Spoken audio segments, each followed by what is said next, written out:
ലഡാക്കിൽ സൈനിക അഭ്യാസത്തിനിടെ 5 സൈനികർക്ക് വീരമൃത്യു. നദി മുറിച്ചു കടക്കുന്നതിനിടെ സൈനികർ സഞ്ചരിച്ച ടാങ്ക് അപകടത്തിൽപ്പെടുകയായിരുന്നു. വിവരങ്ങളുമായി ആന്റണി ജിസ് ജോർജ് ചേരുന്നു. ആന്റണി, സൈനികന് വീരമൃത്യു സംഭവിച്ചിരിക്കുന്നു. എങ്ങനെയായിരുന്നു സംഭവം?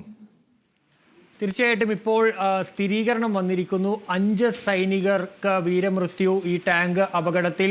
കേന്ദ്ര പ്രതിരോധ മന്ത്രി രാജ്നാഥ് സിംഗ് അല്പസമയം മുമ്പ് ആ മരണം ഔദ്യോഗികമായി സ്ഥിരീകരിച്ചു. അദ്ദേഹം ട്വിറ്ററിൽ ട്വീറ്റ് ചെയ്യുകയും ചെയ്തിരിക്കുന്നു. ഇന്ന് പുലർച്ചെ 3 മണിയോടുകൂടിയാണ് ഈ അപകടം ഉണ്ടാകുന്നത് എന്നുള്ളതാണ്. പരിശീലനത്തിൻ്റെ ഭാഗമായി ടാങ്ക് ഉപയോഗിച്ച് നദി മുറിച്ചു കടക്കുന്ന ഒരു പരിശീലനം നടക്കുകയായിരുന്നു. ഇതിനിടയിൽ ഈ ടാങ്ക് അപ്രതീക്ഷിതമായി ഈ നദിയിലെ ജലനിരപ്പ് ഉയർന്നു.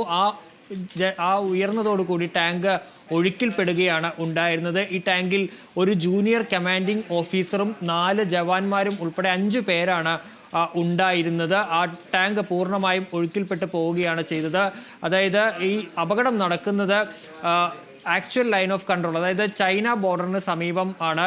അവിടെ ബോധി നദി മുറിച്ച് കടക്കുന്നതിനിടെയാണ് ഈ അപകടം ഉണ്ടാകുന്നത്. അതായത് ഈ സംഭവം കൃത്യമായി ഉണ്ടാകുന്നത് ദൗലത്ത് ഓൾഡി പ്രദേശത്തെ ബോധി നദി മുറിച്ച് കടക്കുന്നതിനിടെയാണ് അപകടം ഉണ്ടാകുന്നത്. കരസേനയുടെ T-72 എന്ന മോഡൽ ടാങ്കാണ് അപകടത്തിൽപ്പെട്ടത്. ഏതായാലും 5 സൈനികർക്ക് വീരമൃത്യു എന്നുള്ളതാണ്.